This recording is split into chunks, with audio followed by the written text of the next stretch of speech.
ঈদ মোবারক, তাকাব্বালাল্লাহ মিন্না ওয়া মিনকুম সালিহুল আমাল। আজকে আমাদের পবিত্র ঈদুল আজহার দিন। সবাইকে জানাচ্ছি ঈদ মোবারক।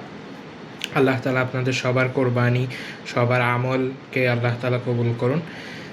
জাস্ট কোরবানি সম্পর্কে একটা হাদিস শেয়ার করতে চাই। সেটা হচ্ছে হযরত যায়েদ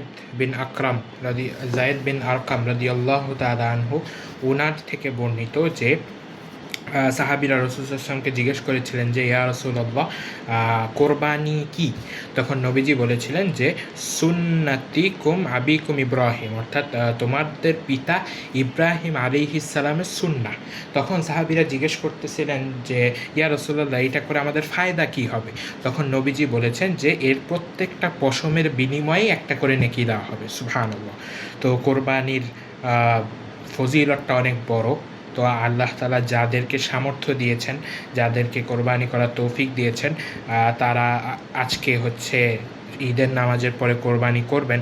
তো সবার কোরবানিকে যেন আল্লাহ তাআলা কবুল করেন। এবং এই হাদিসের মাধ্যমে আমরা যেটা জানতে পারলাম যে প্রত্যেকটা পশমের বিনিময়ে সওয়াব, সেইটা যেন আল্লাহ তাআলা আমাদেরকে দান করেন এবং আমাদের নিয়তটা যেন সহি থাকে যে আমরা একমাত্র আল্লাহ তাআলার সন্তুষ্টির জন্য কোরবানি দিচ্ছি, কোনো লোককে দেখানোর জন্য না, কোনো অহমিকার বশত না।